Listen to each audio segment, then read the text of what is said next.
Hello, everyone. Good morning. My name is Tamara Kharoub. I'm the Deputy Executive Director and Senior Fellow at Arab Center, Washington, D.C., and I will be chairing the discussion for today. Thanks to all of you for joining us this morning or this afternoon, depending on where you're from, for this conversation focusing on President Biden's latest peace plan for Gaza, the ceasefire proposal, and assessing the impediments as well as the prospects of this plan going forward.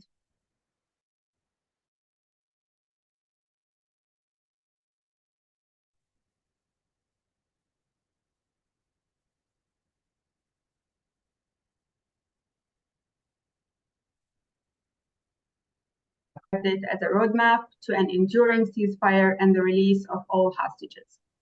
The proposal consists of 3 phases, the first of which is set to last for 6 weeks and include a ceasefire, Israeli withdrawal from populated areas in Gaza, the release of hostages and Palestinian prisoners, a surge in humanitarian aid, and building shelters for Palestinians in the Gaza Strip. The second phase would include a permanent ceasefire and the release of the remaining captives, and the third would involve reconstruction efforts for Gaza.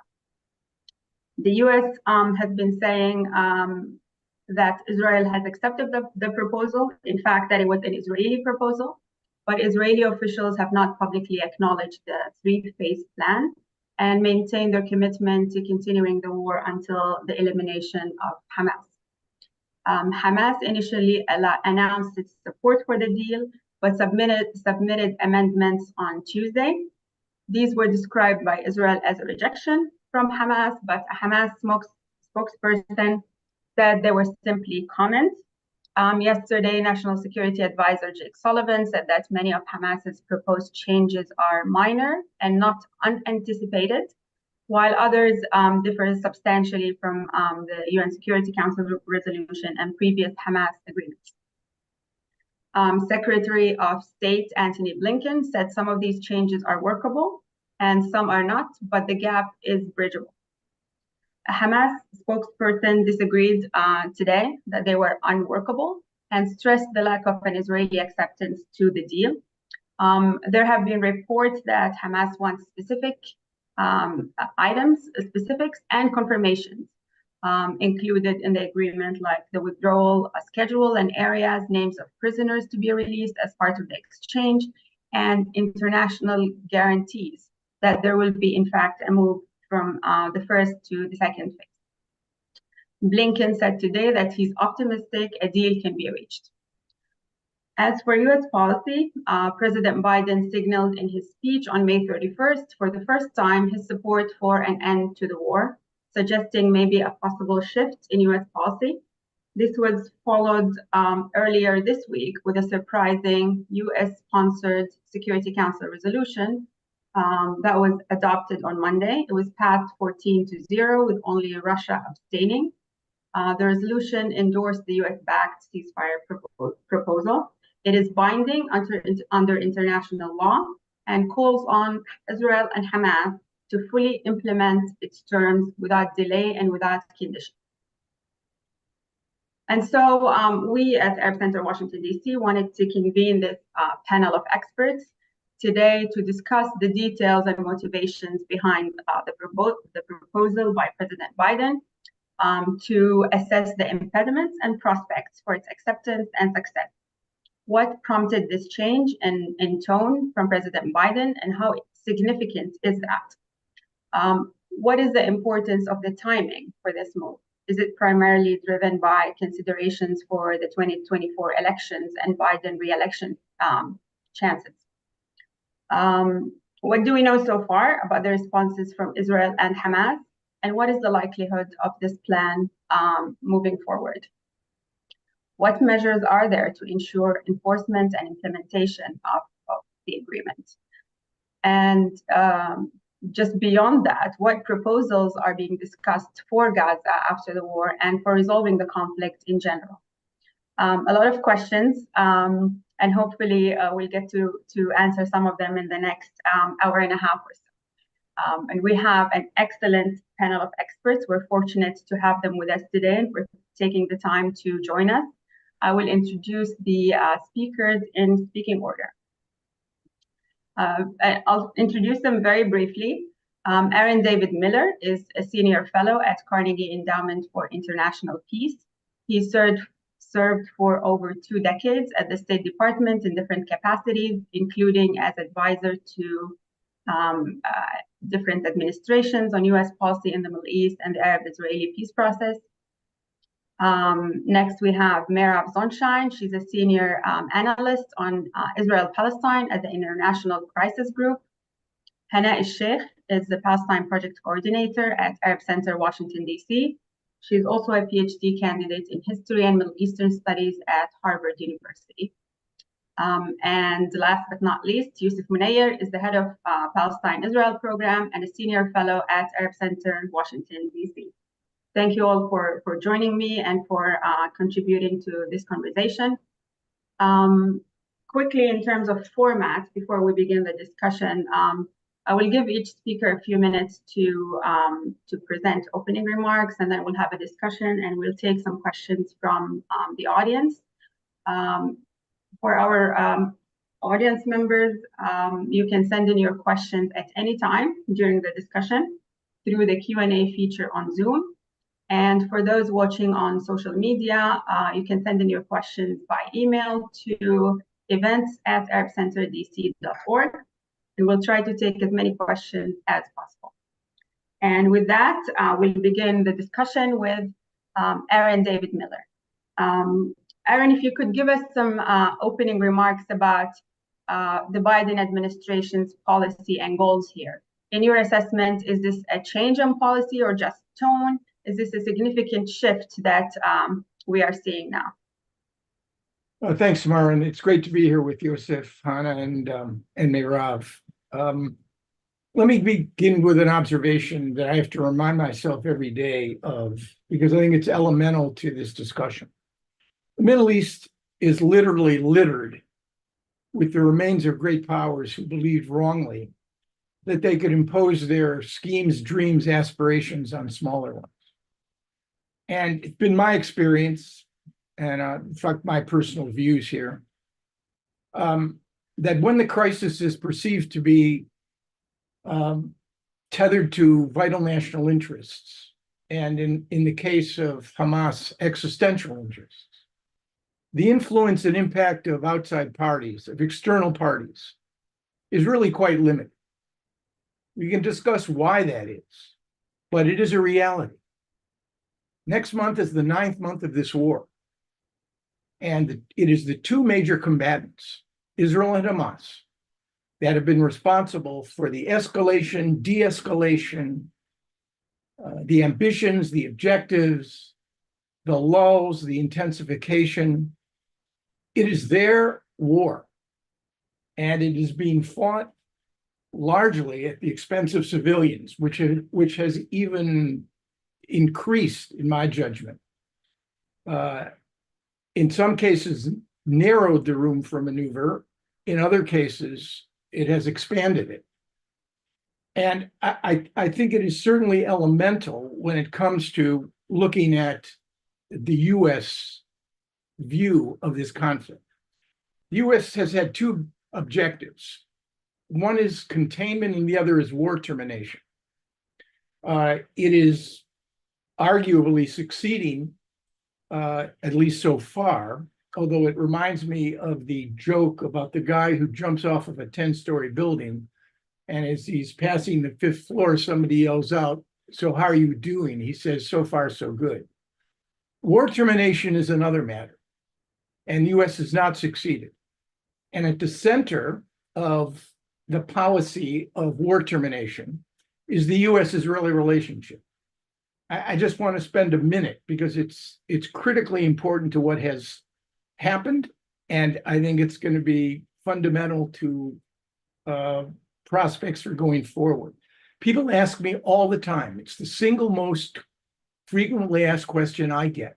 Why, in almost 9 months of war, has the Biden administration refused, been reluctant, been opposed to imposing a single cost or consequence on the government of Benjamin Netanyahu that normal humans would regard as sustained or significant pressure.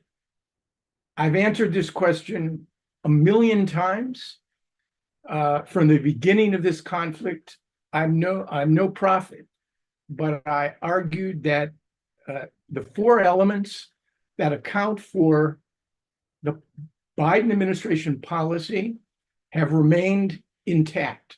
Whether they change or not, I can't predict the future, but we're 9 months into this conflict. Number one, we can argue all day long that foreign policy and the national interest should be untethered from a president's personal views or sensibilities. Having worked for a half a dozen, a president brings sensibilities, some of which are deeply held to the office. This president alone among modern American presidents, Bill Clinton may have been the closest, has a profound emotional commitment and a deep bond. I think it's etched on his emotional and political DNA to the idea of Israel, the people of Israel, and the security of Israel. Obviously not to the government of Benjamin Netanyahu. That's number one. Number two is the politics. And as costly as it's been for the administration with respect to alienating progressives, more than a few mainstream Democrats, and large numbers of 18 to 29-year-olds, although the latest Harvard youth poll put Israel Gaza as the 15th out of 16 issues that cohort appeared to care about. Emblematic of the universities, but they are clearly a minority when cast out against the large numbers of 18 to 29-year-olds in this country. There is a political cost on the other side for being too tough with Israel. You saw the Republican reaction to the pausing of one shipment of munitions, one. And this was flanked by $14 billion of a national security supplemental to Israel and an additional $780 million on the other bookend at a time when they imposed a pause, not even a fundamental restriction. That's the second reason. Persona, politics, policy. The administration has believed, I'm briefed every now and then, that the only way to de-escalate this conflict is through an Israeli-Hamas negotiation. They have clung to that and tethered themselves to it. And as a consequence of the 3 or 4 sources of leverage that this administration could have used to alter or change Israelis' behavior, they have decided to use none of them. They could have restricted or conditioned U.S. military assistance to Israel. They have not done that. They could have introduced their own UN Security Council resolution or voted for someone else's, highly critical of Israel. They have not done that.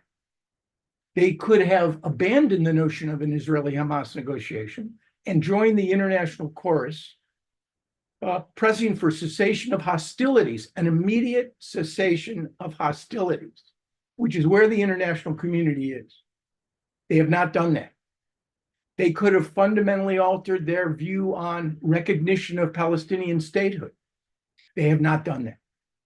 And in my view, the reason they have refrained and not done any of these things is because of their conviction that in order to get an Israeli-Hamas deal, you are going to need the assent and active cooperation of both of the major combatants. Now, whether that proves to be an accurate assessment of the beginnings of war termination or not, I cannot say. But it's a stunning testament, it seems to me, of what I call the U.S.-Israeli operating system, which despite tensions, aggravation, anger, annoyance, I describe the Biden administration policy as passive-aggressive. passive aggressive.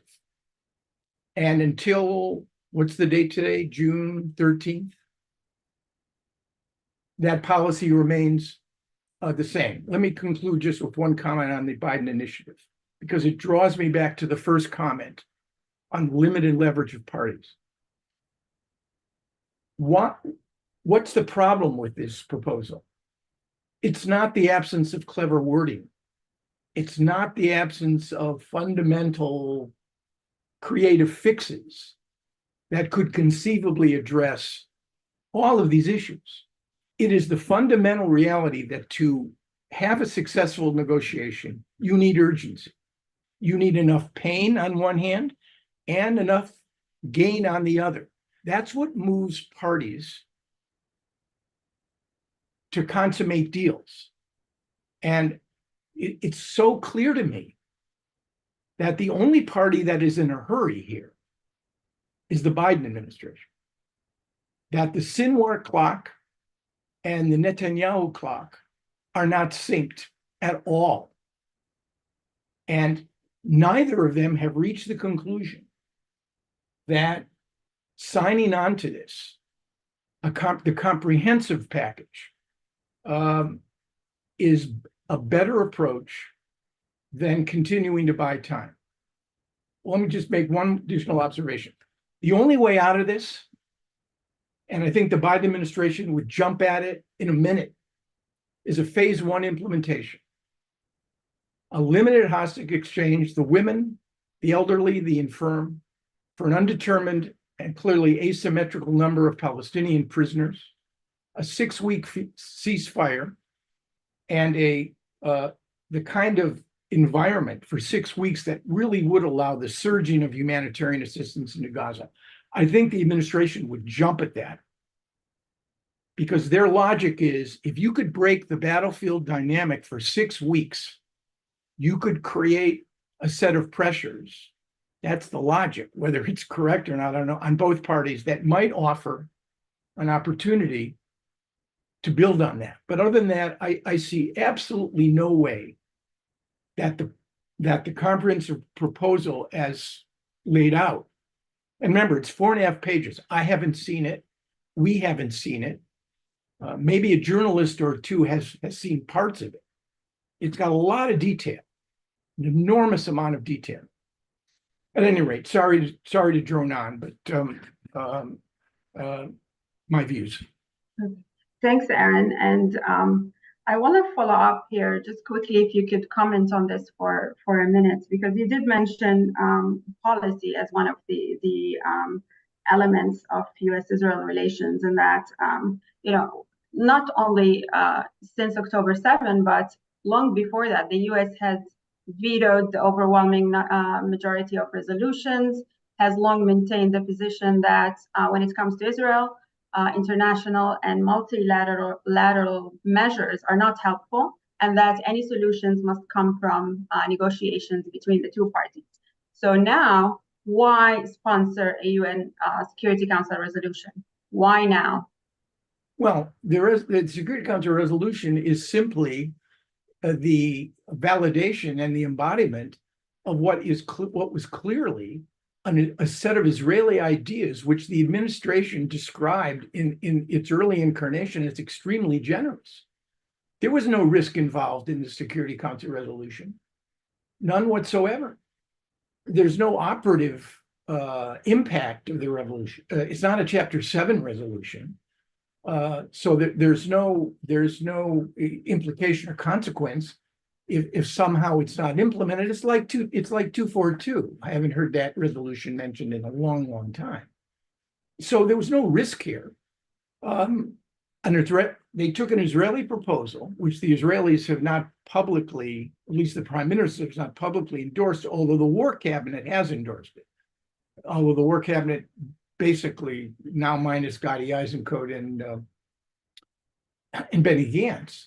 So I don't think there was much of a risk here. I think the calculation was that somehow the fact that the UN Security Council resolution, 14 votes yes, 1 abstention, would have an impact, not on the Israelis. I don't see that, because it's their proposal, basically, but on Hamas. And it's further indication to me that whether it's the International Criminal Court or it's the International Court of Justice, or it's the recent U.S. Commission accusing both Israel and Hamas of war crimes, or it's G7, or whatever external international community initiative is launched, it doesn't have the kind of impact that would alter the fundamental objectives and strategies of the two major combatants. To me, 9 months in, I don't understand why people are surprised. I just don't get it. And by extension, look at Sudan or Yemen. When has the international community ever acted in a way that wasn't divided, disinterested, cynical, or essentially ineffective? And this is the basic problem here. Now, some would argue, well, the US does have leverage, it just won't use it. I agree with you 100%. And I've tried to lay out analytically why, in fact, the US will not act. Might they?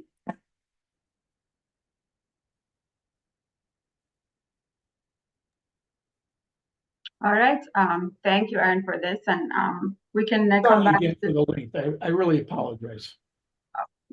And we can come back to these questions, I think, in the discussion, and I welcome comments from the other panelists as well. But now let's move on to Merav and discuss a little bit more about the Israeli perspective here. Merav, Biden said it was an Israeli proposal. Israel endorsed it. At the same time, Netanyahu has not officially publicly endorsed the deal and reiterated commitment to continuing the war. Some members of his government threatened to resign if the deal is accepted. We've also seen Benny Gantz resign from the war cabinet in a challenge to Netanyahu, and there have been calls to early elections. And President Biden also mentioned that people have every reason to believe that Prime Minister Netanyahu is dragging out the war to remain in power.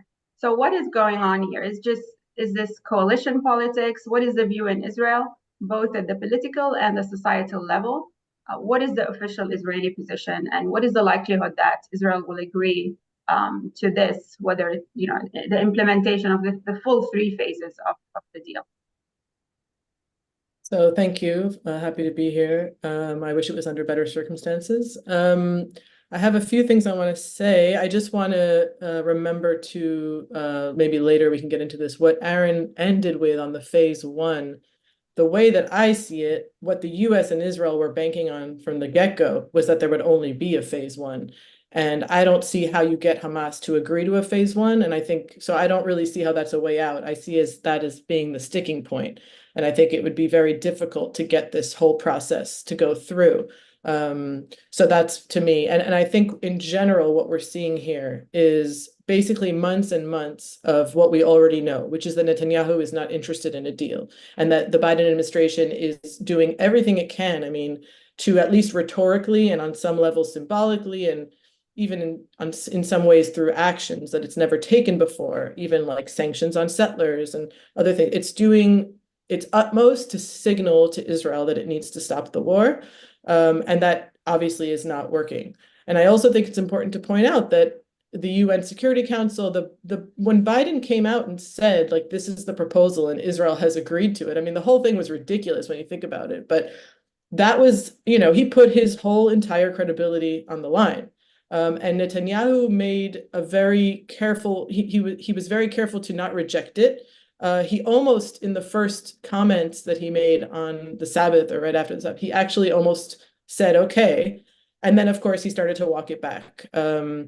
But, I had to check that day. I had to check with some local journalists and with a member of Knesset and Gantz's party to say, have you seen the proposal? I know that Biden let you know a couple hours before, but have you actually seen it? He's like, of course we've seen it. It's our proposal. We approved it. So everything that we've heard since then is all theatrics. It's all politics. Obviously, I don't know exactly what's in there. I haven't seen it either. Most of the security cabinet in Israel has not seen it. And so, I'm sure there could be, but the whole point of it is that every side can interpret it as they want, and they should go for it and start the process. And that's what the US wants. But that clearly doesn't seem like it's going to happen. I want to point out that as we're speaking, the north of Israel is on fire, literally and figuratively. And the situation there with the tit-for-tat attacks with Hezbollah has become the most intense since this war started.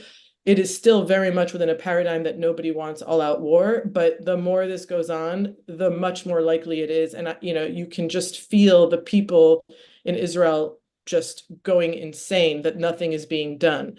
And it's to the point where all types of former senior military officials are coming out very openly saying, we need this to stop. They are very, very concerned. And nobody in the security establishment will say that, of course, but they do not want this to continue, and the military really needs arrest. So my reading of what has happened in the last few weeks, I mean, Gantz talked about leaving for a while now. His departure was completely anticlimactic. It hasn't done anything to impact or challenge Netanyahu in any way. It hasn't sparked further protests thus far. So it really hasn't had any major impact. But what I do understand is that the entire defense establishment and the war cabinet, including the defense minister, decided to get back behind this proposal and basically tried to, I think, put it together with Biden and put Netanyahu into a corner. And I think they put up a good effort, but it's just still isn't enough. But it's important to understand that the security establishment and the Israeli public are behind a stop to the war at this point. There's obviously a far right that isn't, and there's many who are skeptical or who are worried. If you talk to displaced residents from northern Israel, they say the only thing that will make them feel safe again is an all-out war or some kind of major military operation. So it's more nuanced. It's not like Israelis just want to stop and have peace, but they understand after 8 or 9 months, or almost 9 months, that it's not working, and the consensus for the war has shifted because there's less and less confidence that Israel can achieve its goals. And obviously the hostage situation has been at the forefront for the Israeli public, for those that are protesting both for elections and for a hostage deal. And of course, those two issues are intertwined, the desire for a hostage deal and the desire for a new government. And they really cannot be separated and detached. And I think that Biden and parts of the army and the establishment, again, they will never say so, but they want to get Netanyahu out of there as quickly as possible. I mean, some of them say it very openly. But I think the fear is that as long as he's there, nothing is going to change and no amount of pressure is going to change. And I think we all understand that the Biden administration is not going to condition and use the leverage that he can by withholding weapons. And also from my conversations with defense officials, they're confident that if a war did break out, an escalation with Hezbollah, that the US would be 100% behind Israel, that it wouldn't suddenly say, oh, we're not going to be behind you. So Israel doesn't have any real concerns on that level that, they can't do what they feel like they need to do in the north, which really has become at this point the primary front because of the dangers involved there. So that's kind of the overall landscape. And, I just to kind of push the point that, no Israeli politician today will say that they support the Biden proposal openly, explicitly, by saying that they support an end to the war. That would be political suicide, unfortunately, for them. So nobody will say it, but it's clearly the way that many, many people at this point feel they need to go. And Netanyahu is the main reason it's not happening. I'll stop there. I wanted to talk a little bit about the Israeli media narrative, but we can get into that later. I think we can talk about that as well if you want. You have a couple of minutes. Sure. I mean, I was just going to say that, we've seen that over the 8 months of this war, the suffering in Gaza hasn't really been portrayed in the media. It's not something that Israelis register as part of their, thinking in this war. And the same goes for how the entire negotiation process has been mediated to Israelis. Like you mentioned that, in Israel, it was Hamas was considered to have rejected the deal, but that's not exactly what happened. And it's hard to stress just how much, again, like there is a lot of fog, there's a lot of misinformation all over the place, there's a lot of political theatrics going on, so it's not just that. But the Israeli media here has done a very good job of completely just overshadowing and censoring the real sticking points in this war. Like for months, they were talking about how the sticking point is Gazans returning to the north of the Strip, which I do think is a major issue for Hamas. But that wasn't the, in my opinion, the make or break it issue in the deal. And it's just become this ridiculous game of ceasefire, permanent ceasefire, temporary ceasefire, and there's no Israeli journalist who, almost none, certainly not in the news, who will openly say, like, they want to stop to the war, and that's the sticking point. It's just not something that's said. So that's why we have all these games now around whether Israel has or hasn't endorsed it or what has happened, because it's just something that's too taboo to touch. Thank you, Merav. And next we move to Hana Al-Sheikh to discuss the Palestinian perspectives, or some Palestinian perspectives. Hana, what are the reactions of and positions of Palestinian actors on the deal? What do we know about Hamas's response so far?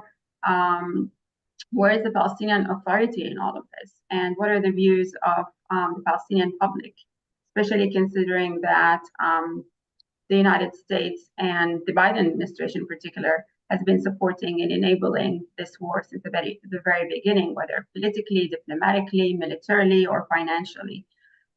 And we know this is all happening with the backdrop of continued Israeli aggression and mass starvation in Gaza as we speak. The recent Israeli operation to free the 4 hostages, during which hundreds of Palestinian civilians, including children, were killed, and which the UN said war crimes have been committed.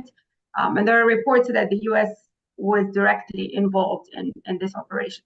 What are the Palestinian concerns about the deal as well, and about enforcement, considering the history of the last 30 years of agreements not honored by Israel and a lack of US push for implementation?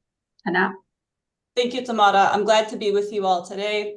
To get to the heart of these matters and to sort of answer these questions, we should first consider, in light of statements from US officials that this proposal is similar to the proposal that Hamas accepted on May 6th, why is Secretary of State Blinken stressing the importance of pressuring Hamas to accept this most recent proposal? To answer this question and to understand Hamas's position, it is important to identify key differences between the current ceasefire proposal on the table and the proposal that was presented to Hamas on May 5th, according to their narrative.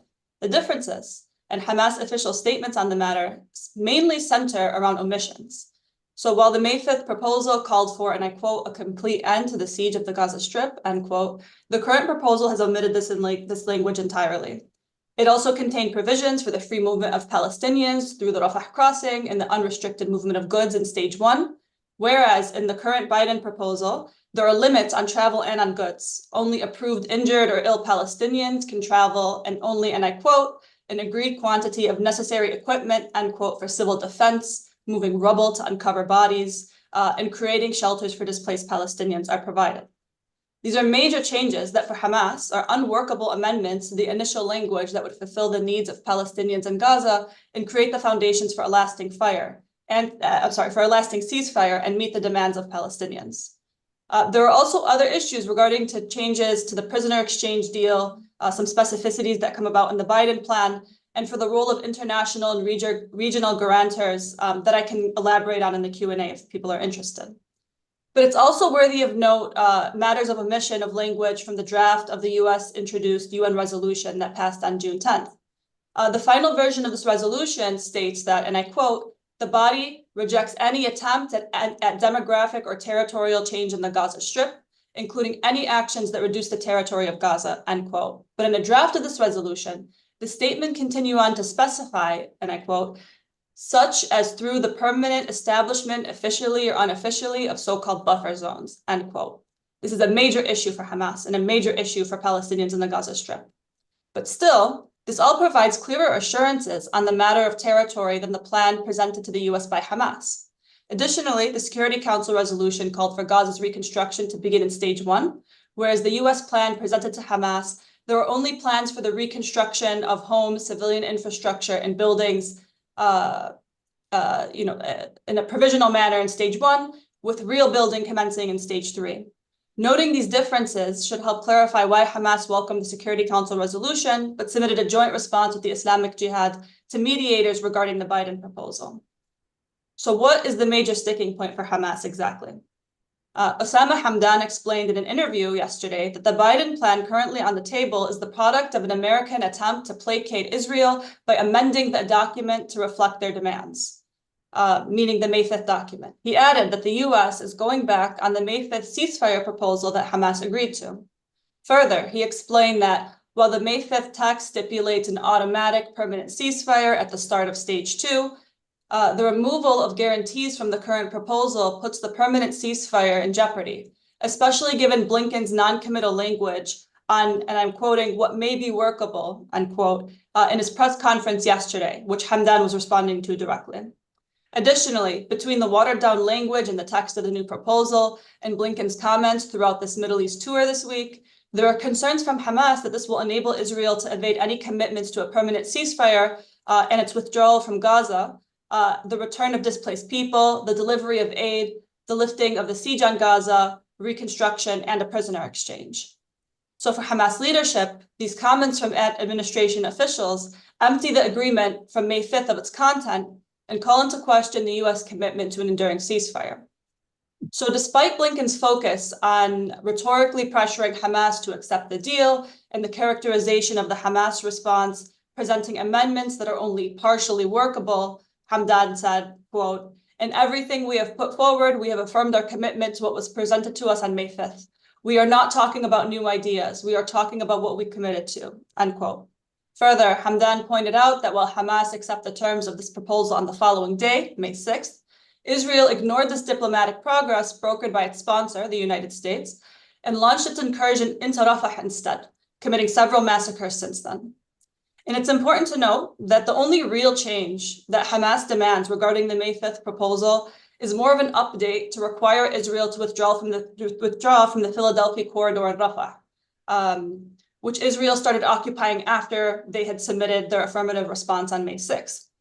So Hamdan conceded to this point in his interview and explained that this keeps in the spirit of the original proposal and just requires a full Israeli withdrawal and guarantees for that for all parts of Gaza, including Rafah and the Philadelphia corridor. Senior officials in Hamas have insisted that while the May 5th proposal was agreeable to them and to mediators, it has been altered to an unacceptable degree. As Tahir al-Nunu explained, the Biden plan is a revised version of the May 5th proposal tailored to meet Israel's demands. Therefore, for al-Nunu, Hamas rejects the categorization of their response as amendments. Instead, they have submitted counter revisions, as he calls them, to restore the terms of the original proposal, which was all agreeable to Hamas, to all mediators, including the United States, and the United Nations, which is no longer a guarantor of the Biden plan. It is apparent to many that Blinken's comments on the feasibility of the so-called amendment is an attempt to frame Hamas as rejectionist, incapable of being rational political actors. And of course, this is not a new tactic. It's an old play in the American playbook when it is serving as a mediator vis-a-vis the Palestinians, just as it did with the PLO and what they called the peace process. But at any rate, it is still reasonable to ask, if the US is aiming to place the blame solely on Hamas and frame them as rejectionists, and if Palestinians in Gaza have suffered under genocide for 8 months, why wouldn't Hamas accept the deal anyways? The answer lies in a long history of Israel systematically violating the terms of its ceasefire agreements with Hamas for at least 20 years. This is something I've researched extensively, and I'm happy to talk about it in the Q&A. While Hamas is accountable to the people of Gaza who are exhausted and desperate for relief and will have to answer to them, they have to balance this with the feasibility of a long-term ceasefire and secure provisions that do not allow Israel to sabotage not just the ceasefire, but the entry of building materials that have been banned over the course of the 17-year blockade, banned medicines, food, and other goods that will allow for the restoration of normal life in Gaza. It is Israel who opposes an agreement in principle, not any Palestinian faction, because Israel does not tolerate the alleviation of Gaza's blockade. There was a common theme running throughout the amendments to the May proposal that now constitute the Biden plan, and I hope this helps make it somewhat clearer. It is not unreasonable for Palestinians to assume that the United States has no plan to hold Israel accountable to its commitments. There has been a phenomenally weak US response to Israel's rogue behavior in Gaza, the West Bank, and beyond. Further, the US has folded to push back to even the most minor of criticisms of Israel and has taken on Israel's campaigns against groups like UNRWA. Just as quickly as the State Department announced that it might impose sanctions on the Netza Yehuda battalion of the Israeli army just in April, which committed human rights violations in the West Bank, including the murder of the Palestinian American Amr Assad in 2022, the State Department announced that it was tabling these plans only days later. One would hope that the US could at least take action to condition military aid that is used, let's say, for the administrative detention, torture, kidnapping, and abuse of Palestinian children in Israeli prisons. But even this has proved impossible, with Representative Betty McCollum's bill on the rights of Palestinian children, initially introduced in 2017 and reintroduced in each new session of Congress, has yet to make it to the House of Representatives floor for a vote. Now, the latter two examples address a set of abuses that take place in the West Bank and occupied East Jerusalem, ruled by a friendly force, the Palestinian Authority. Even there, one cannot depend on the US to hold Israel accountable on any issues. And this should explain the insistence of negotiators right now regarding guarantees. So what is the reaction of the Palestinian Authority? The role and the position of the PA is linked to dynamics on the ground in Gaza, shaped by its military outcomes, emergent realities, and diplomatic agreements. Initially, during the early months of the conflict, the PA stance was primarily to denounce the targeting of civilians on both sides and reject Israeli efforts to displace Palestinians from Gaza. As the war progressed, discussions in the US hinted at the possibility of the PA's return to Gaza and to play a role in the day after scenario.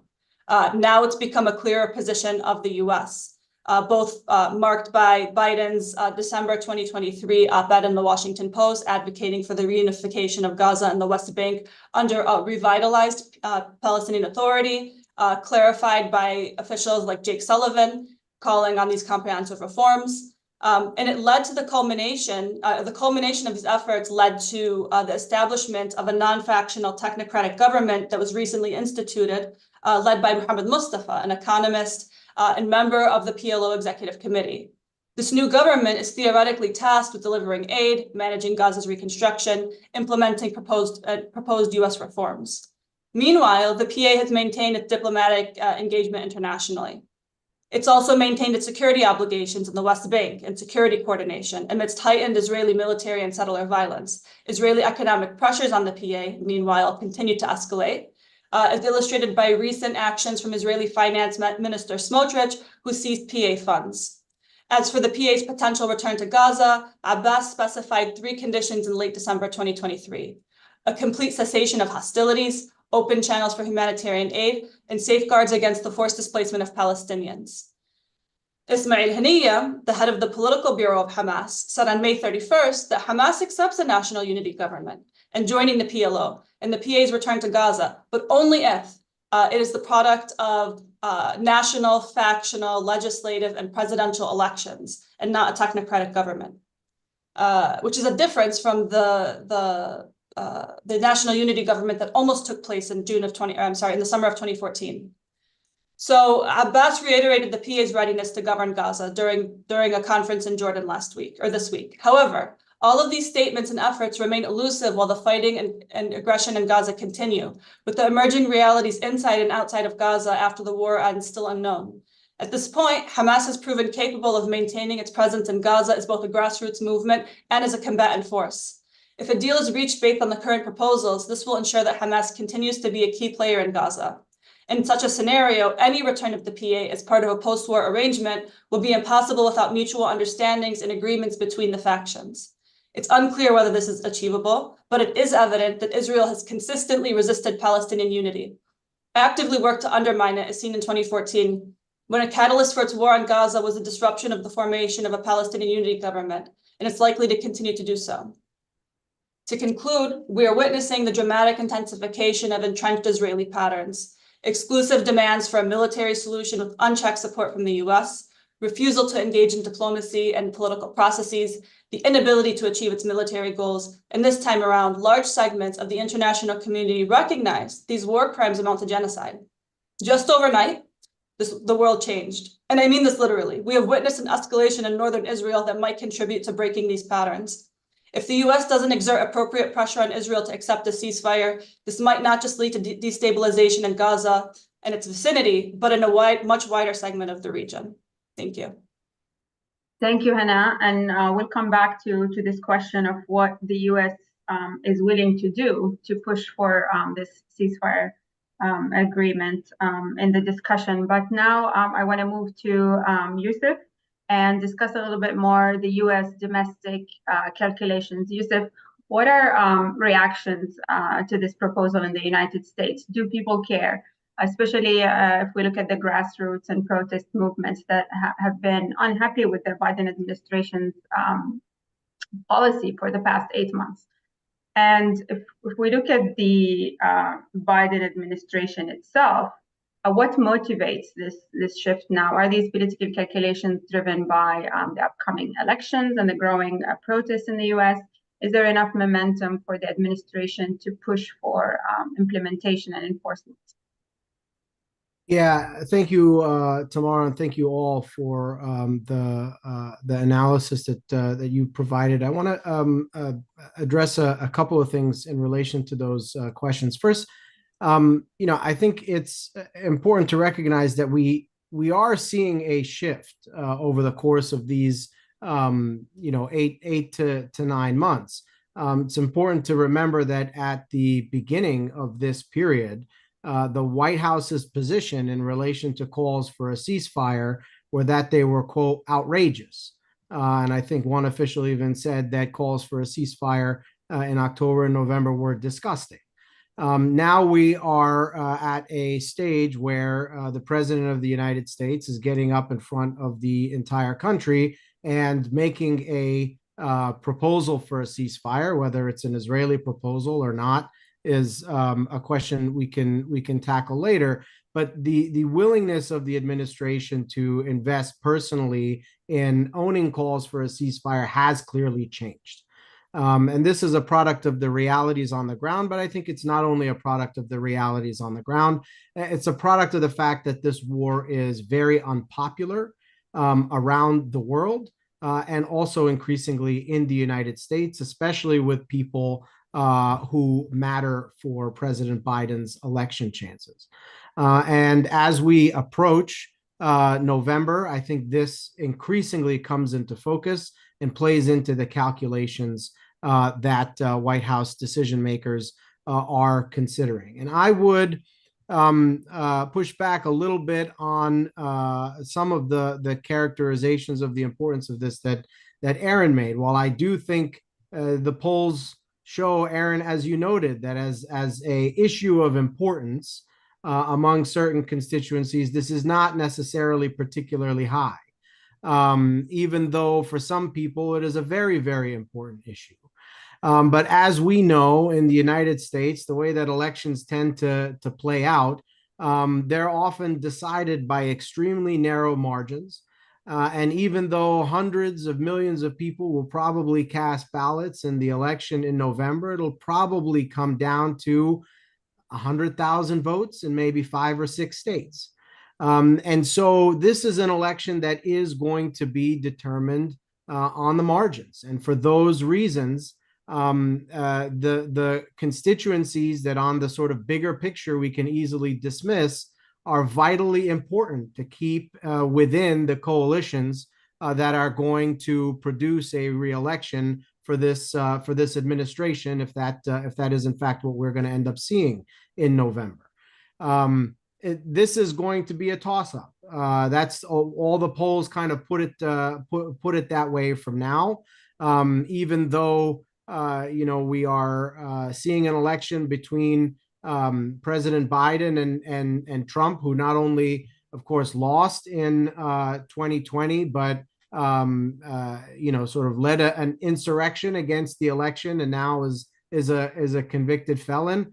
But the reality is, the polls are what they are, and the public is where they are as well. And every vote is going to end up counting to bring the Biden administration back into office next year.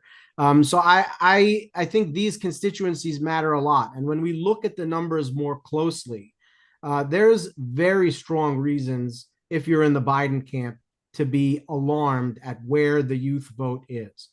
In 2020, and I'll talk in a minute about why this is not 2020, but in 2020 in particular, the youth vote was actually crucial in delivering the election for President Biden. The younger demographic is the demographic that Biden ended up winning by a larger margin than any other age demographic, and turnout among youth in 2020 was significantly higher than it's been in elections previously, and that really accounted for his election victory in a number of the tight states that ended up swinging this election. So if you're talking about losing some of the youth vote, not just losing the youth vote in terms of who they're voting for, but whether or not they're voting altogether. And if you add to that the fact that in re-election campaigns, youth votes tend to decline in general, plus the fact that this is a president that is older than any other candidate that's ever run for president, further removed from this demographic in age than any other. You have a lot of reasons to be concerned about this youth vote, and I don't think they can count on it at all playing the same role that it did for the Democratic coalition in 2020. It's also not 2020. 2020 was a referendum on Donald Trump after 4 years of really chaotic governance here in the midst of a historic economic downturn and pandemic. This election, for better or worse, is going to be a referendum on President Biden.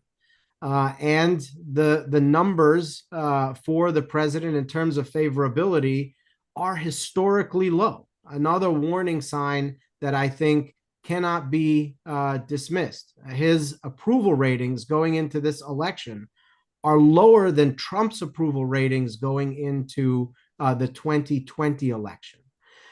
So I think if you are sitting in Biden election headquarters and you are thinking about the prospects of this war dragging on into the fall, remaining in the forefront of the news conversation as voters increasingly focus in on the decision in November, you're very concerned about that and what it means for your election prospects. And it might explain why the administration is taking some steps now that seem aimed at winning back some right-wing voters, including some of the steps that they're taking on immigration at the border that has many progressives and Democrats outraged at this time.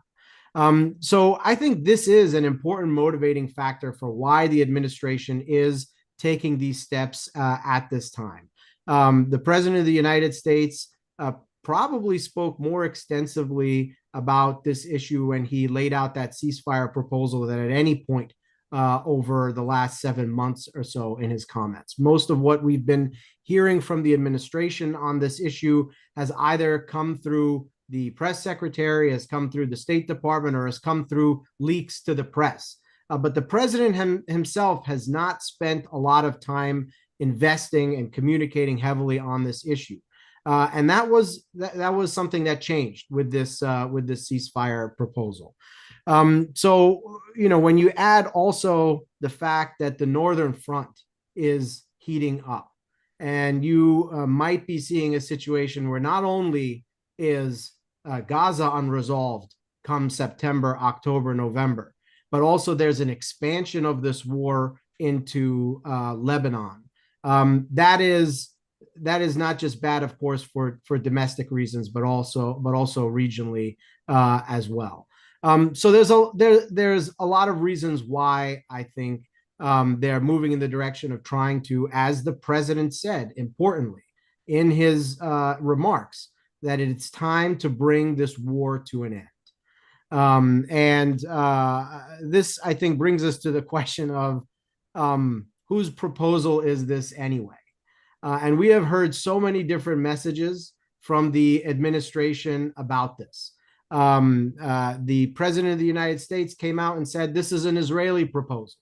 But immediately after the president was done, his officials were giving a briefing to the press saying, well, actually, this is not really different than the proposal that Hamas already agreed to in May. And as recently as yesterday, Secretary of State Anthony Blinken, in an interview to Al Jazeera, said the proposal that President Biden laid out 12 days ago was, quote, virtually identical to the one that Hamas had accepted and put forward itself on May the 6th. Now, I think for all of the reasons that Hanat laid out, there's the devil is in the details, and there's very important differences, particularly from the Palestinian perspective, between what Hamas agreed to on the 6th and what is understood to be in this proposal that Biden laid out 12 days ago. But clearly, the administration is trying to make the argument that both sides have effectively agreed to very, very similar terms. And so they're trying to message that this is doable, this is closable. And that has been the response from the White House, even yesterday, after seeing Hamas's response to this proposal. Jake Sullivan came out and said, tomorrow, as I think you noted, this was sort of expected revisions. They're not entirely unworkable. We are going to try to close the gaps. And President Biden, of course, in his remarks on the 31st of May, acknowledged that the response may not be a direct yes, and that there is going to have to be more negotiations, and that the Israeli negotiators are going to have the flexibility necessary to, again, close the gaps once they get a response from Hamas. In my view, the biggest single challenge right now is around the commitments towards the sequence of events that lead to a permanent ceasefire. This is where the major differences are in what we heard from President Biden. And of course, what's complicating this, as everybody has noted, nobody's actually seen the proposal. I mean, the very few people that have seen the proposal are the parties, even though on the Israeli end, it's not clear that the entire security cabinet has seen the proposal. They may have seen bits and pieces of it. Israeli media is reporting that Netanyahu is playing this extremely close and not even revealing it to everyone on his end. So it's very hard to evaluate publicly who's being honest here and who's not, what the real differences are. But from what we can tell, it's about the sequence of events around a permanent ceasefire. The Israelis, in their reaction to President Biden's outline, have said that they have not agreed to an end to the war. This has probably been the most consistent sort of response to Biden's speech, as Meirav has noted. Even though Biden has said it's time to end this war, obviously from the Palestinian end, they don't believe that short of real guarantees and a public Israeli acceptance to permanently end the war, that will actually happen. So the concern from the Palestinian end is we will have a phase one. And at the end of that phase one, the Israelis will resume the war. Now, from Biden's end, we heard that so long as negotiations continue during that time, the ceasefire will continue. But then you are asking the Palestinians to have faith that an administration that, as Aaron laid out, had trouble pausing even one weapons shipment, can actually get the Israelis to commit to stopping the war at that stage. And that's asking the Palestinians to do a heck of a lot. I think I will stop there and look forward to our discussion. Thank you, Yusuf, for this angle. And we'll start the discussion. I know Aaron David Miller has to leave a little bit earlier than the end time. So we'll start with some questions for you, Aaron. But just given, Yusuf said that the U.S. believed it was doable. Biden said it was an Israeli proposal, that it was not different from the one that Hamas proposed, and that this is very realistic and doable. But we've heard from all of the speakers today all the impediments to reaching an agreement on all sides, really, but especially from the idea of moving from phase 1 to phase 2 and having some sort of guarantees for that. Aaron, I want to ask you, given everything we've heard, are there measures the U.S. is willing to take to ensure the full implementation of the deal, or that there will be a deal agreed to at this time? And I'll also give you a chance to comment or respond to anything else that you've heard. Yeah, look, let me just, about American domestic politics. Not even Pythia, the famed oracle at Delphi, reading the best of golden trails and coffee grinds, could predict to you 5 months before November 5th how this election is going to turn out. It may well be decided by 3 states, Michigan, Wisconsin, and Pennsylvania, under the number of votes that are akin to the number of people at the University of Michigan football stadium, under 100,000 votes. Anything could turn this election, anything.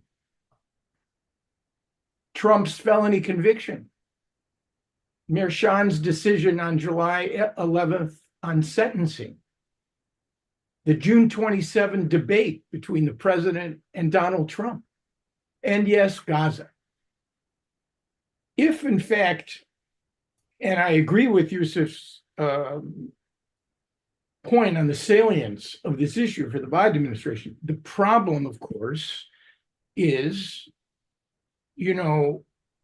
watch what they say, but more important, watch what they do.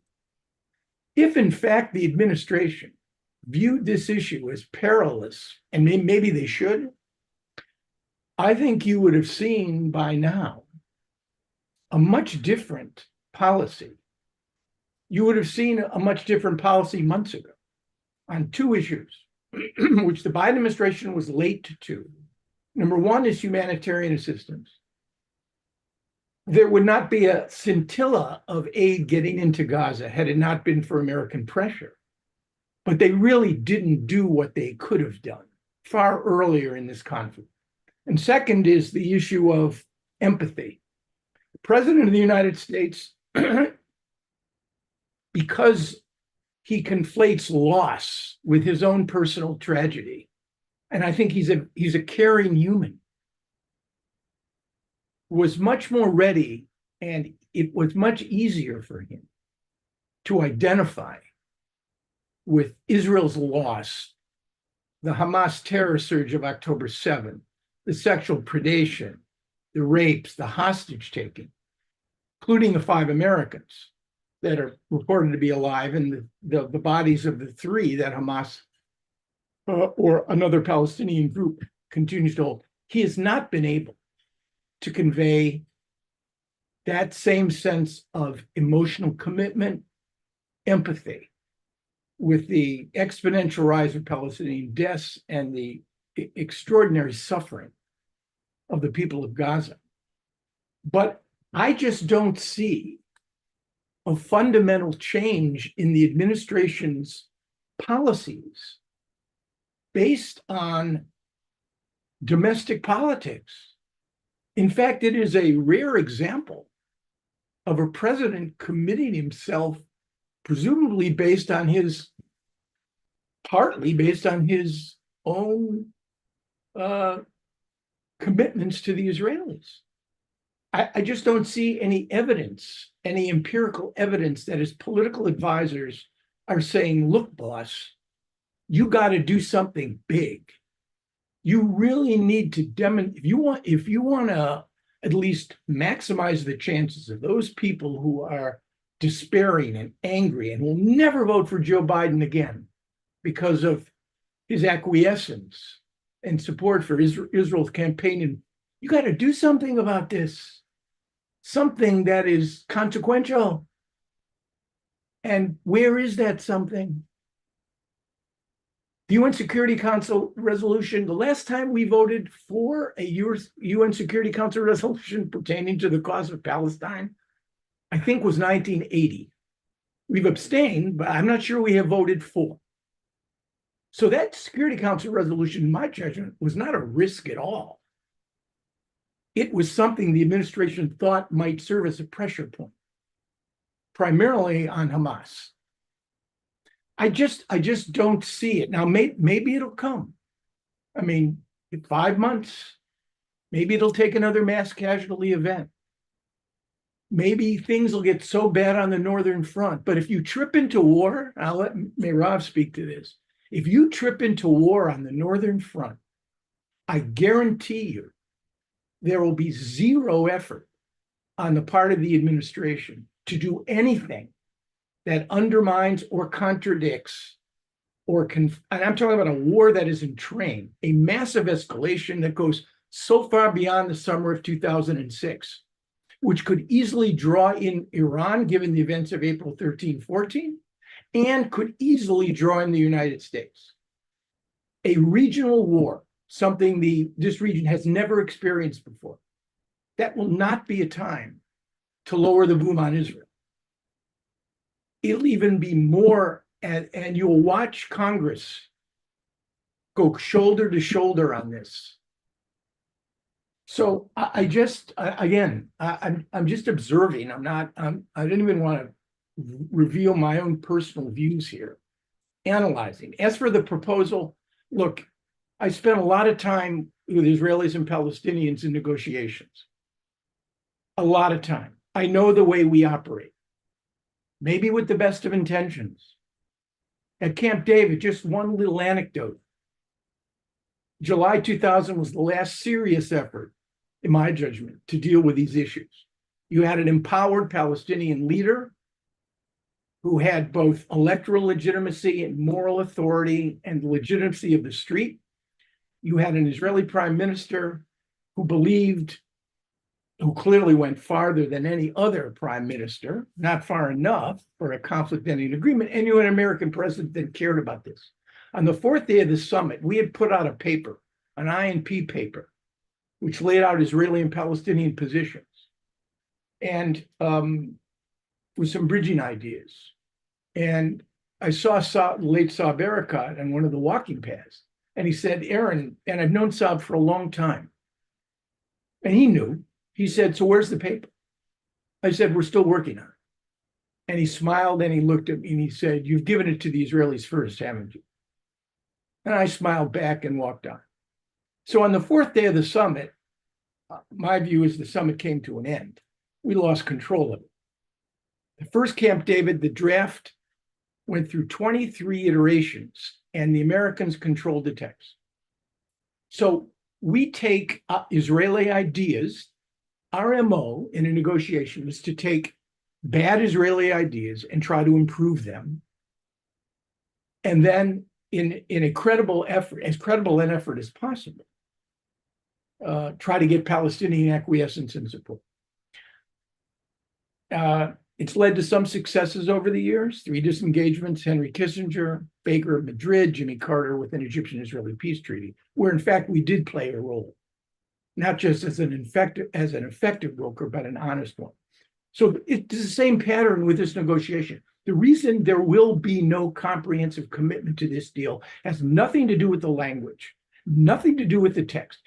It has to do with the reality that Sinwar and Netanyahu, for any number of reasons, do not want at this time a comprehensive end to this conflict. And I don't know what could be done to alter their strategic and tactical calculations on this. It certainly isn't an American mediation, because we've praised this Israeli proposal up and down the highway. We don't have a lot of room to maneuver, having described this as extremely generous. And now ensconced in a UN Security Council resolution, which essentially gives it legitimacy beyond frankly, any American proposal on any Israeli-Palestinian issue. We have never done this before. Whether the administration is aware of the significance of having done it, it locks the administration in. Thank you, Aaron. And I mean, clearly, the Biden administration is not willing at this point to take any measures to pressure Israel, which it has more leverage with. To be honest, it doesn't have as much leverage, or no leverage with Hamas. But it is risking a regional war that will drag the U.S. Into it. And with that, I want to maybe move on to Merab with a question from one of our audience members. And the question says, what do you believe would be Netanyahu's reaction if Biden were to up the costs for continuation of this war, like halting arms shipments and a serious removal of maybe U.S. diplomatic cover? So this is probably very unlikely, given what we've heard, but what is your assessment of this U.S.-Israeli relationship going forward?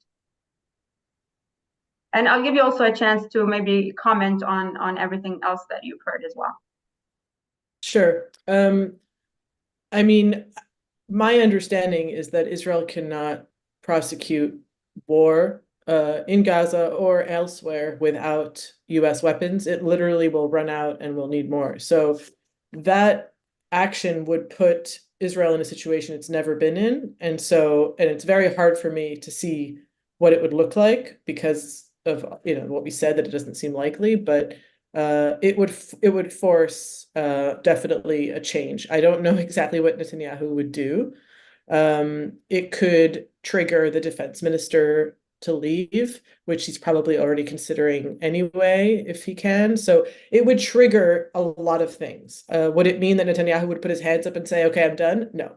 But it would definitely change things and exacerbate and accelerate what is already becoming a very, very, very strong tension between the military and security establishment and the far-right government. So I think it would bring it to an inflection point. And I do believe that unfortunately is maybe one of the only things that could really put pressure on Netanyahu. I guess the only other thing I wanted to chime in on that I thought about while others were talking was just that I think, I agree a lot with Aaron's perspective that it basically the parties are not interested at this point, and you can't really do that much when the parties want to continue the war. But two things. One, I heard a recently former very senior military official who's an expert on war strategy say to me that the issue, I mean, this was just before Rafah, so, putting aside the fact that Israel did go into Rafah, but that will end as well at some point. He basically said, this has become entirely semantic. Like, Israel could say the war is over, and it would eventually find ways to continue its rolling operations, its occupational attack, whatever it is that it felt the need to do, it would do it. And that's also kind of, I think, how the security establishment sees it. It's like you can, and so the literally it's a semantic issue. And he said that not doing that is what keeps Netanyahu in power and Nasrallah at war. And he made it sound like it was really that simple. And so I think a lot of people in the military see it that way at this point. And I think they also understand, which is another factor of why they got behind this deal, at least implicitly, is that they feel like no amount of force at this point is enough to get rid of Hamas. I think they've realized that after 8 months. And what they understand is that you need to create an alternative to Hamas rule. Now, I'm sure that others on this panel understand much better than I do why that's not really a realistic option, because Hamas will remain on some level, not just in the Gaza Strip, maybe not definitely not as a governing entity, I think, which it doesn't even want, but it will remain part of Palestinian politics. And it's only grown in popularity. But so the establishment believes that you need to create an alternative. What that alternative is, they probably think is a Palestinian Authority. They won't even say that. I don't think it's realistic, but that's how they understand it. And so they want this day after plan. They want to go with Biden for this day after plan. Again, it's not very tangible, realistic. It's very problematic, but they want at least to have the appearance of going for that. And even that they can't get from this prime minister and this government. So they're really, I think, at their wits' end with that situation. And I don't want to estimate or undermine the fact that Israelis are extremely concerned. They are extremely concerned about their security, about the state of affairs domestically, the political crisis. And I can't stress enough that there is literally no opposition, no political vision that is different from what we have today in Israel. There's nothing, not from Gantz, not from Lapid, not from anybody with any political power of any kind. It just doesn't exist. And so I'm hoping that of all the horrible things that are happening now, that it will eventually create new political energies, and specifically as a result of the tens of thousands of Israelis who are displaced in the south and in the north, who have gotten no timeline, no plan, no security, nothing from this government. I'll stop there. Thank you, Merav. And you mentioned the day after, and it seems that for most of this conversation, the issue of having some sort of guarantees to move from a temporary ceasefire to phase 2, which is a more permanent ceasefire and a full withdrawal and so on, has been probably the biggest impediment for most of the actors. Israel doesn't want to give Hamas the opportunity to take control. The Palestinians don't want Israel to reoccupy and take over Gaza, and that has been probably one of the biggest items. And I want to maybe move to Hannah here. And just as we're talking about the prospects for an agreement to be reached in the next few days, what would it take in your assessment and your observation of Hamas's reactions? What would it take? What type of guarantees would Hamas accept?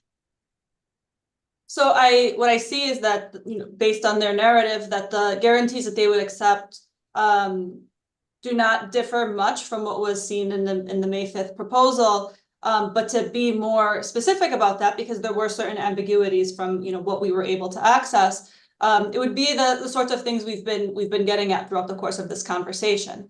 The United States has an immense amount of leverage over Israel, and we've seen that the United States will not use it. And that's really the only thing that seems at this moment to be the one thing that could perhaps get the Israeli government to temper its military activity. Even the threat of escalation, along its northern border, even the fact that a large segment of the Israeli population is currently displaced, even though a large segment of northern Israel has been on fire. All of this has not been enough to sort of walk things back. And so what it really points to is the need for, at the very least, some degree of conditioning of military aid, like my colleagues have pointed out here today. We haven't seen much of this. And then, of course, there are always, like we've also alluded to in the course of this discussion, smaller forms of leverage. We have this unquestioned sort of diplomatic cover that's never really jeopardized. And then we have smaller things too. We have a visa waiver program, for example, that was a huge achievement, in the U.S.-Israeli partnership last summer or so. So it was discussed, and so. Another thing to point to as well is that there are aspects. There's a question here that also speaks to this. There are aspects to the day after plan and the feasibility of each of its stages, and who will rule in phase 3. And this is another point that was somewhat ambiguous in the text, but that we have access to. But it does. We know for a fact that the United States wants the return of the Palestinian Authority. But I think one thing that has not been mentioned is that Netanyahu has repeatedly rejected this. So it's really, it raises some big questions about how this could have been maintained anyways, even if you had made it past stage 1 and you made it past stage 2 and you made it into stage 3. What Netanyahu has said is that I will accept no Hamas stand and no Fatah stand in Gaza. Thank you, Hannah. And next I want to move on to Yusuf. If you want to comment on the prospects, what would it take from all parties involved to maybe reach this agreement that the U.S. has been saying is very doable?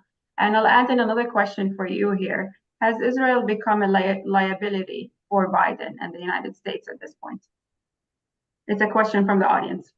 Yeah, I mean, I just want to point out that we've talked about a couple of things at the same time that don't make a whole lot of sense to me together. They seem mutually exclusive. This idea that it's about the timelines of and the clock or the interests of Sinwar and Netanyahu, right? And it's just they're just not ready for it yet. Okay, that may well be the case, but at the same time, we in the United States play a very big role in determining the pace of Netanyahu's clock, especially a lot less so Hamas, right? But with an unclosing tap of aid and weapons to Israel, we are making it possible for Netanyahu's clock to be what it is, right? We are making it possible for the Israelis to have the option to infinitely continue this war, right? So, it cannot be just about Sinwar and Netanyahu and not us. This is in many ways an American-Israeli war. And there are decisions that need to be taken here to bring it to an end if that's genuinely what we want to do. And this is the core question. How committed is the United States to bringing this war to an end? And they have to be more committed than Netanyahu for that to happen. Because for Netanyahu, I think as Meirav had laid out, bringing this war to an end means political consequences for him, existential political consequences for him that he's probably not prepared to accept. So we can't say Netanyahu doesn't want this. Of course he doesn't want this, but we are making it possible for him to not want this. At the same time, I think that while Netanyahu understands his own domestic political vulnerabilities, and while Washington understands that landscape as well, Netanyahu also understands Biden's domestic political vulnerabilities. And he understands the timeline here. He understands the kind of allies he has here in the United States that can place checks on Biden domestically, both in the Congress and in the electoral space. And he knows that if he ends up with someone else in the White House in 2025, he doesn't have a problem working with them. So, Biden has to ultimately make a decision about the extent of leverage he is willing to use to bring this war to an end, and we haven't seen it yet. The other question that you asked, I'm trying to whether Israel is a strategic liability for the United States. I think that we have seen in this war evidence that the direction that Israel is going, the direction of this right-wing government, the further it is moving away from any kind of possible agreement with Palestinians, any sort of conflict-ending agreement, is only going to contribute to repeated rounds of what we are seeing now, continued instability and violence that increasingly have greater consequences over time. Right? We are talking about a non-state actor in Gaza that has now been able to sustain through 9 months of war in Israel that I think Meirav has described as really took a toll on the Israeli population.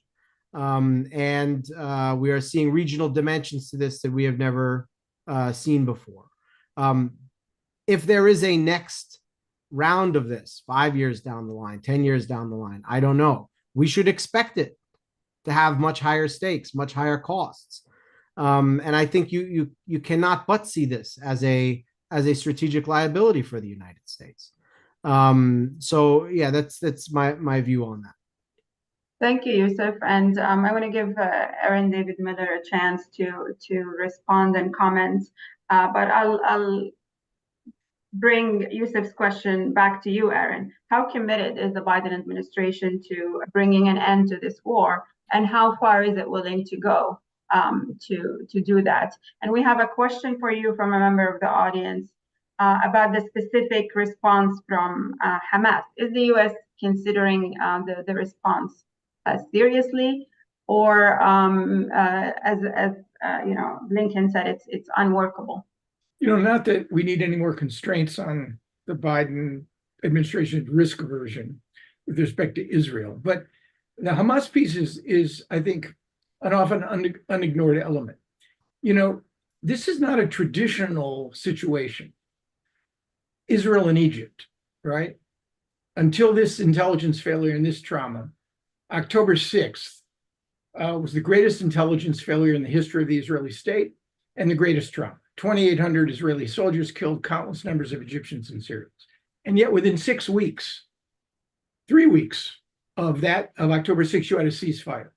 For the next year and a half, you had the Nixon administration and Kissinger, and then the Ford administration and Kissinger using pressure and persuasion. 3 disengagement agreements in 9 months, which eventually led to Sadat's trip to Jerusalem and an Egyptian-Israeli peace treaty. This is not the situation that this administration, and I played a thought experiment. What if you put Bush 41 in place of Joe Biden and James Baker in place of Tony Blinken? Would things have fundamentally changed? I think they would have changed in some respects, but the Hamas issue is an enormous constraint on the capacity of the Biden administration to leverage and bring pressure against Israel. It's a constraint because of October 7. It's a constraint because of the hostages. It's a constraint because of the 5 Americans that Hamas holds. And it inhibits the possibility of doing, I think, what Eisenhower did in the wake of Suez, which was to threaten sanctioning Israel if it did not withdraw from Sinai.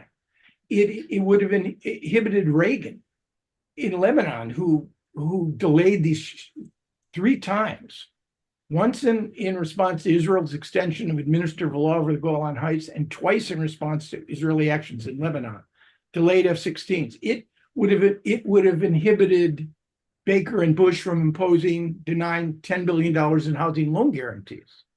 The Hamas issue makes this an idiosyncratic conflict. And I think that has been often, so I think it does speak to the fact that having praised the Israeli proposal, having ensconced it in a UN Security Council resolution, and now pledged itself to help broker and bridge the Grand Canyon-like gaps that exist on core issues for that, I think it even inhibits the U.S. role to play even a role, forget honest broker, even inhibits its capacity to play a role as an effective broker, because you're not dealing with 2 states. It's not Israel, Syria. It's not Israel, Jordan. It's not Israel, Egypt. It's Israel versus an organization that is on the FTO list, which holds Americans, which has been abusing hostages. And it's a huge constraint here. And it's not Israel and Yasser Arafat at Camp David. Arafat was the most frequent visitor to the Oval Office in the year 2000. Yeah. Thank you, Aaron. And there have been reports that the U.S. is considering unilateral talks with Hamas at least to free some U.S. hostages. I don't know the truth to that, but we're out of time now. So I want to just give all of the panelists maybe a few seconds if you want to comment or give any concluding remarks here just to end. Aaron, anything else you want to add? No, except one thing. I'd long reasoned that there would come a point when Israelis and Palestinians would inflict such pain on one another, such trauma, such horrific acts of violence, that in essence, it would create a shock to the system and it would create openings in the future. Maybe this will happen. But my real fear is that when this is done, and it will end in some fashion, Israelis and Palestinians are going to say to one another, it's not that we don't understand one another. That's not the problem. It's that we now understand one another only too well. All right. Thank you, Aaron. Merav? I'm good.